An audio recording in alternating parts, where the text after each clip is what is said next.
Yes, what's going on, traders? Welcome back. And if you're looking at the title, today I'm going to be talking about 4 steps to profitable trading on autopilot, right? You know what that means. I'm about to sell you a bot. I'm joking. But you know what I don't understand here? I don't understand why people want to be a trader. You want to be a retail trader, but at the same time, you don't really want to take part in the parts of being a trader. Like, the fun of being a trader is trading. Now, I don't even want to get into that. That's not why I'm here today. Today, I'm here to show you if you actually want to be a trader, you want to be in the trenches doing what other traders do to make money, you know, the fun stuff. Like, this is what I do personally. It's like being a bodybuilder, but you don't want to go to the gym. You just want to wake up with muscles on your shoulders and your chest, and you want to have a six-pack, but you never want to touch a dumbbell. What fun is that? The fun of being a bodybuilder is going in the gym, torturing yourself, ripping your muscles apart so you can grow and be big and you can flex on your friends and stuff. Right? So in my experience, in my experience, struggling traders fall into 2 categories, all right? Especially in the days of bots and auto trading. There are people who just want to buy a bot and invest money and just never actually have to do any work at all. They just want to go to bed, wake up and see money in their account. I mean, of course, who doesn't want that, right? People want to make money while they sleep. I do as well. I know I do. And there's nothing wrong with this. Like, if you want to make money and not have to do any work, I'll take that deal any day, right? I'll do that as well. And there's a second category of people who they just over-invested in their trading. Like, every second of the day, that's all they're thinking about. They're trying to find ways to tweak it, you know. They're trying to find ways to, you know, analyze their losses and find a way to, like, get rid of it, get to, like, 100% win rate, you know. They're at 76, they want to get to 77, and then 78, and then 90, and then 99% win rate. Well, in reality, you're never going to get there. I mean, maybe you will someday, but wouldn't you rather do what works and make money now than try to, you know, predict, you know, build a whole new system that's going to do this thing that's never been done before? I don't know about you, but, you know, I trade and I do well doing the trading I do, and I'm nowhere close to 100% win rate, right? You don't need it. You do not need this. I don't know why people are so afraid of losing. Actually, I do know. It hurts. But nevertheless, so these are the 2 categories. Now, I found they're like 2 extremes, right? One person is completely detached from trading, and the other person just want to be involved in every second and every tick of their trading. Now, how do we find some kind of balance, right? Now, that's why I'm here. Now, we've all heard of paralysis by analysis and over-analyzing your trades. Like, if you're a newbie, the more you get involved in your trades, in my experience, the more likely you are to screw it up. Now, you need to have enough attention in your trades that you actually understand what's going on, but not too much to the point where your brain starts to mess with you, and then you in turn start to mess with your trades, and in turn you start to lose money, and then, you know, your life sucks and now you want to kill yourself. That's not a good thing. Now, what I'm going to show you is a snippet of a live video I did in my student group the other day, and I've broken down a pound yen pair, I believe. I don't even remember. That's how my brain was. I don't even remember the last trade I took. So it was a trade I took. I believe it was a yen pair. I'm going to show you a breakdown, and I'm going to show you exactly what I did to take the trade and how I just let the trade run by itself. Now, the interesting bit is 99% of that trade was on autopilot. Like, it took me about 2 minutes to break down the trade, and you will see the video, right? It took me about 2 minutes to analyze what was happened and get into the trade. And I actually got into that trade while I was making that video. Like, I was making the video and I saw the trade, and I picked up my phone and I got into it while I was doing the live video. That's a funny anecdote, but regardless, 95% of that trade was autopilot. I wasn't even conscious when anything else happened. Now, that is the autopilot bit. But before we get into that, can we just appreciate the lens on this camera? This is a new camera, by the way. Can we just appreciate this? God damn. All right. Okay, let's get into the video. All right, so pound yen, you can see it's 1 trade in February, 400 pips, and then nothing else since then. But right now, we have, let me just go on the daily to make it very clear what's happened. So you can clearly see, you know, it doesn't really matter what it is now, but you can clearly see the market has kind of put in a new low here. So if we drop a line, you can see on the daily there hasn't been a new low, but I'm pretty sure on the 4 hour there's only been a candle wick breakout on the daily, right? But for me personally, it doesn't really have to be a break and close up below or above on the daily. As long as we have something on the 4-hour or the 1-hour, right? Then I will consider that a breakout. And on the 1-hour, we have a break to the downside, right? Which for me, that's really enough. I mean, if we have a break on the 4-hour, on the daily as well, you know, that would be even better. Just clean this off. So now we had a break to the downside, retracement, break to the downside, retracement, break to the downside, and now we are putting in a retracement.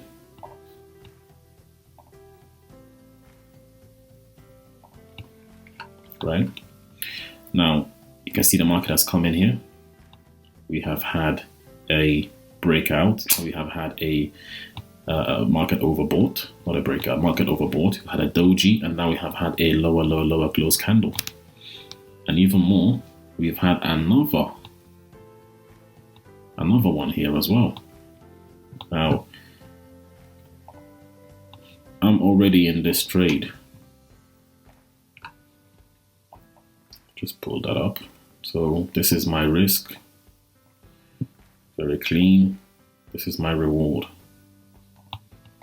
Right?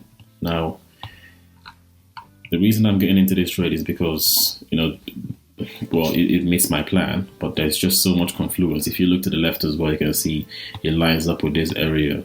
If we look down here, you can see the risk to reward is just ridiculous. Right? Like, I'm always looking to take at least a 1-to-1 risk to reward, but this is a 2.1-to-1 risk to reward. So obviously I am going to be taking that. So I'm just going to take a screenshot of this. So right now it's not looking very good. It's actually in the red a little bit, but if you were to buy now, you would actually be getting it cheaper because you would be risking a bit less, right?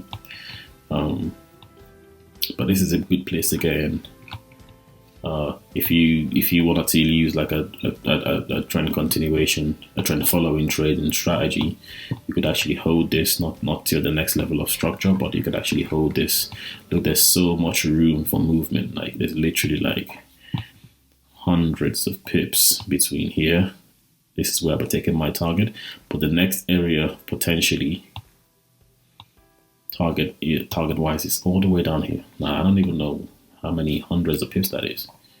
Let's have a look. Over 500 pips, almost 600. So you can always hold the trade all the way down there, and I will definitely be looking to, you know, hold longer targets over the next few months for my trading strategy.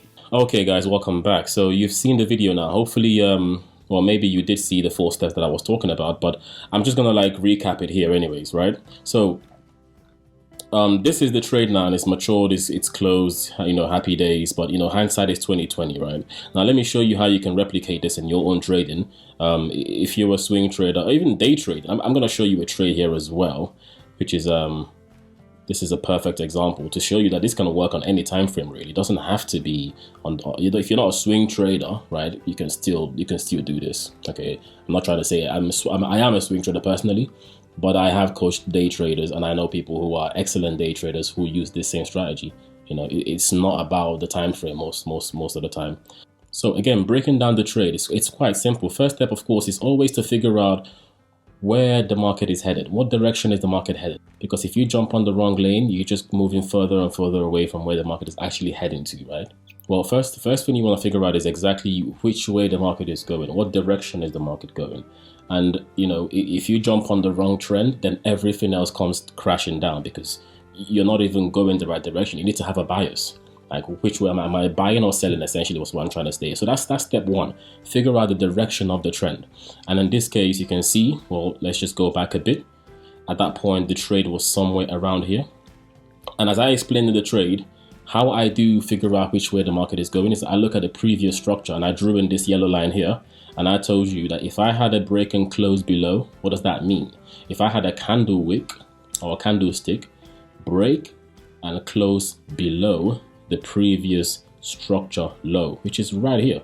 It's quite simple. Figure out the previous structure low, right? In this case, this is a unique case because it was actually a break of trend, or rather a break of consolidation. Don't worry about it. What you need to pay attention to is what is the most recent move. What happened most recently? Like, look back. This is on the daily, by the way. That's why we always need to have a bird's eye view. I took this trade on the 1 hour, but if you're looking to, figure out which direction the market is headed, it's always good. It's always better. The higher the time frame, the more accurate the signals, right? So it's always good to head up to the higher time frame, figure out what exactly the market is doing. You can see the market was bullish initially, and then there was kind of like a sideways movement here. And then in my case, I said if I get a break and close below on the 1 hour, I would consider this a bearish move. And you can see right there, we had a very clean break and close below. So this enough it has told me that, we're looking to sell this bad boy.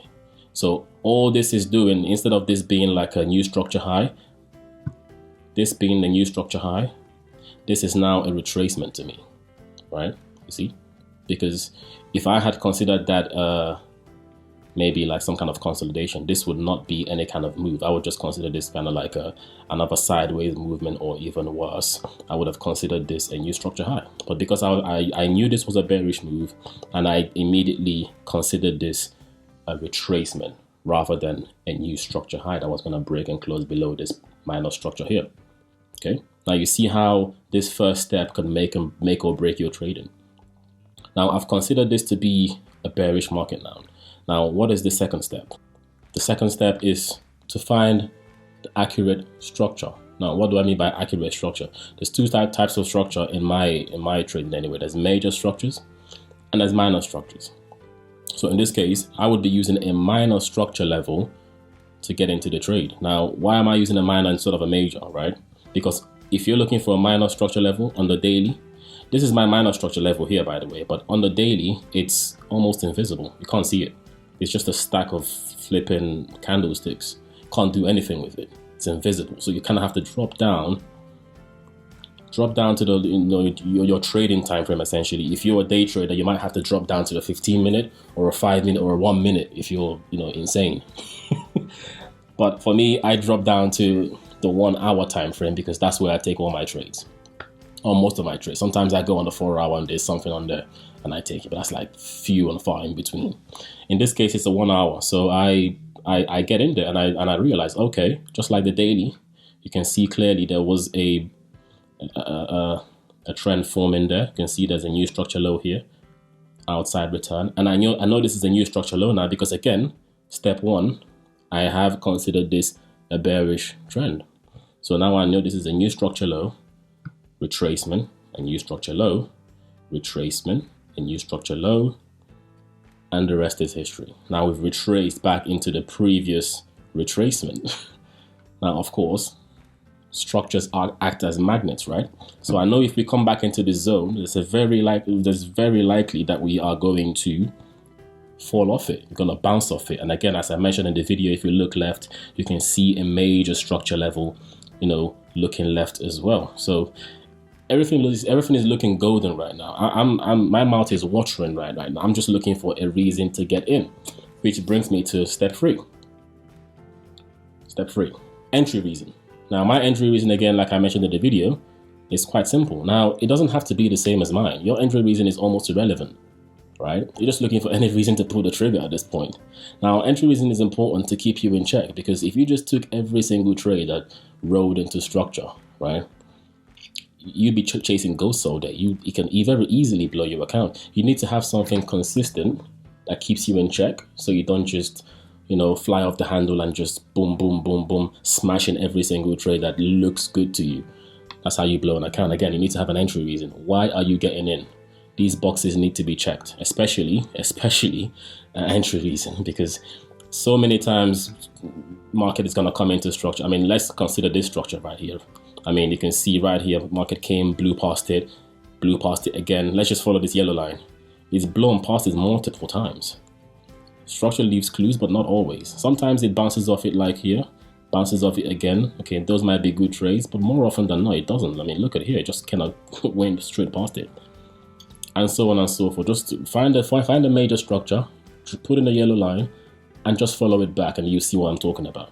So in this case, my entry reason is quite simple. It's not groundbreaking or anything. I'm looking for the momentum shift, right? I'm looking for the RSI, the relative strength index, to be overbought. If I get an overbought relative strength index, and then I look at some kind of momentum shift again in terms of candlesticks. So in this case, I had a nice bullish candle right here, and I have a doji candle just right next to it. And this is not to say I consider doji candles in any way in my trading plan, but you know, I'm aware of what they are, right? We all know what they are. Like if you've studied candlestick patterns, doji is kind of like which way am I gonna go next kind of candle, right? And right after that, we had a lower close candle, essentially meaning a candle that broke and closed below the candle previous to it. It's as simple as I can make it. Okay. And you can see sometimes when you get that, the market doesn't reverse straight away because the market is not pretty. It doesn't really give a shit about your analysis most of the time, okay? But you have to stand strong. You know, I got in here. Actually, I didn't get in here. I got in somewhere around here, right? But relatively the same price level. Now, if you got in a bit higher, then that would be good for you because you're actually risking less to make more. But, you know, I got in around the same price level. As long as I'm not risking more than I'm making, then I'm good to go, right? Now, this is the entry price, but the market just kept going up anyways. Okay, you'd never see this in textbooks because they never show you this. They show you the perfect trade that just reverses and goes your own way. So that was my entry reason. A nice 100 and at the point of my entry, it was about 200 pips, just a little bit above 200 pips. And this is just one trade because I got in, right, a bit higher. Like I said earlier, I got in a bit higher than I was supposed to, which is a good thing. If you get it cheaper, then take it. And that brings me to, you know, number 4. Leave the trade alone. Leave the trade alone. I got into this trade, you know, while I was doing the live video. And I remembered I was saying to myself, after I'm done with this, I'm gonna take a nap, and or I was gonna fall asleep or something. And that's exactly what I did. So I got into the trade. I finished the live video, got into the trade, and I went to sleep. And I woke up and it was already like halfway through. And then I went to bed and woke up the next day and it was boom, it was done. So people always have to be so like OCD about their trades, like, oh, you have to close 30% when you're 50% of the way and move your stops to break even and, you know, take half a lot out. Like when you start doing stuff like that, especially if you're a beginner, you are geared to fail. You can't be an astrophysicist if you haven't even finished a high school science class. That's essentially what people are trying to do here. Like I can't even do that. I've done the whole close half your position thing in the past, and I've been trading for over 10 years now. And then as soon as I start to do that, I start to become OCD and I start to do like stupid shit. So just leave the trade alone.